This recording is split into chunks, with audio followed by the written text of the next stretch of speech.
भगवान की लाठी में आवाज़ नहीं होती। एक साधु वर्षा के जल में प्रेम और मस्ती से भरा चला जा रहा था। इस दौरान उसने एक मिठाई की दुकान को देखा, जहां एक कढ़ाई में गरम दूध उबाला जा रहा था, तो मौसम के हिसाब से दूसरी कढ़ाई में गर्मा गर्म जलेबियाँ तैयार हो रही थी। साधु कुछ क्षणों के लिए वहाँ रुक गया। शायद भूख का एहसास हो रहा था या मौसम का असर था। साधु हलवाई को बड़े गौर से देखने लगा। साधु कुछ खाना चाहता था, लेकिन जेब ही नहीं थी, तो पैसे भला कहाँ से होते। साधु कुछ पल से हाथ सेकने के बाद चला ही जाना चाहता था कि नेक दिल हलवाई से रहा न गया और एक प्याला गरम दूध और कुछ जलेबियाँ साधु को दे दी। मलंग ने गरम जलेबियाँ गरम दूध के साथ खाई और फिर हाथों को ऊपर की ओर उठाकर हलवाई के लिए प्रार्थना की और चल दिया। साधु बाबा का पेट भर चुका था। दुनिया के दुखों से बेपरवाह वो फिर एक नए जोश से बारिश के गंदले पानी के छींटे उड़ाता चला जा रहा था। यह इस बात से बेखबर था कि एक युवा नवविवाहिता जोड़ा भी वर्षा के जल से बचता बचाता उसके पीछे चला आ रहा है। एक बार इस मस्त साधु ने बारिश के गंदले पानी में जोर से लात मारी। बारिश का पानी उड़ता हुआ सीधा पीछे आने वाली युवती के कपड़ों को भिगो गया और उस औरत के कीमती कपड़े कीचड़ से लथपथ हो गए। उसके युवा पति से यह बात बर्दाश्त नहीं हुई, इसलिए वह आस्तीन चढ़ाकर आगे बढ़ा और साधु के कपड़ों को पकड़कर खींचकर कहने लगा, अंधा है, तुमको नज़र नहीं आता?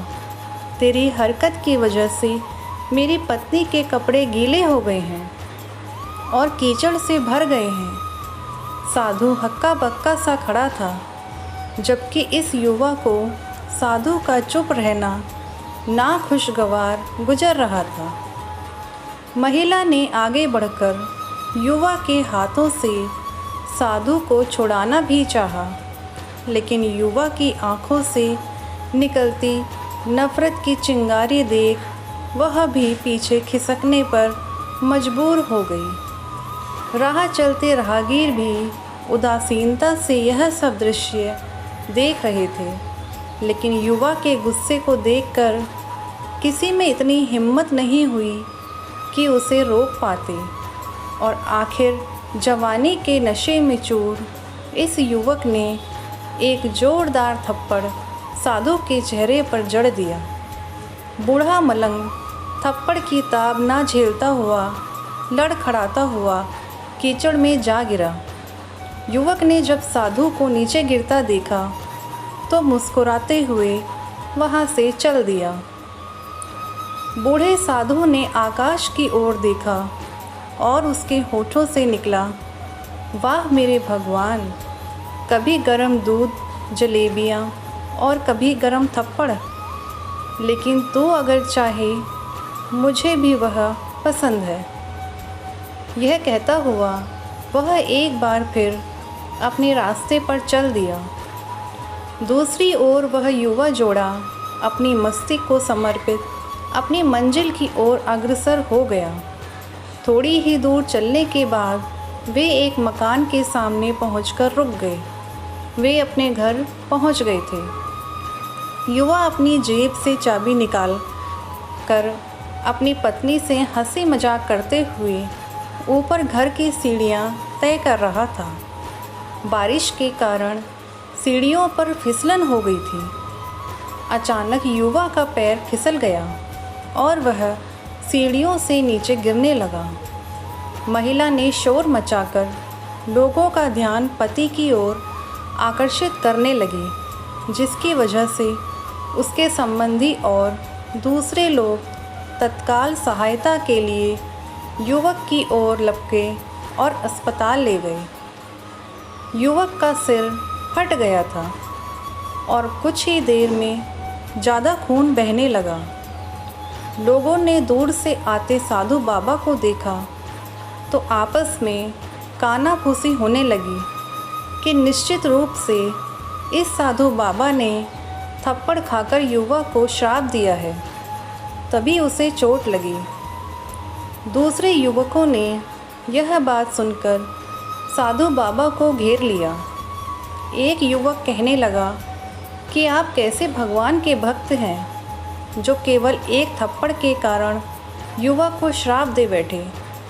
भगवान के भक्त में रोष व गुस्सा हरगिज़ नहीं होता। आप तो जरा सी असुविधा पर भी धैर्य न रख सके। साधु बाबा कहने लगे, भगवान की कसम, मैंने इस युवक को श्राप नहीं दिया। अगर आपने श्राप नहीं दिया तो ऐसा नौजवान युवा सीढ़ियों से कैसे गिरा कि उसे इतनी गंभीर चोट आई। तब साधु बाबा ने दर्शकों से एक अनोखा सवाल किया कि आप में से कोई इस सब घटना का चश्मदीद गवाह है। एक युवक ने आगे बढ़कर कहा, हाँ, मैं इस घटना का चश्मदीद गवाह हूँ। साधु ने अगला सवाल किया, मेरे कदमों में से जो कीचड़ उछला था, क्या उसने युवा के कपड़ों को दागी किया था? युवा बोला, नहीं, लेकिन महिला के कपड़े ज़रूर खराब हुए थे। मलंग ने पूछा, फिर युवक ने मुझे क्यों मारा? युवक कहने लगा, क्योंकि वह युवा इस महिला का प्रेमी था और यह बर्दाश्त नहीं कर सका कि कोई उसके प्रेमी के कपड़ों को गंदा करे, इसलिए उस युवक ने आपको मारा। युवक की बात सुनकर साधु बाबा ने एक जोरदार ठहाका बुलंद किया और यह कहता हुआ वहाँ से विदा हो गया, तो भगवान की कसम, मैंने श्राप कभी किसी को नहीं दिया, लेकिन कोई है जो मुझसे प्रेम रखता है।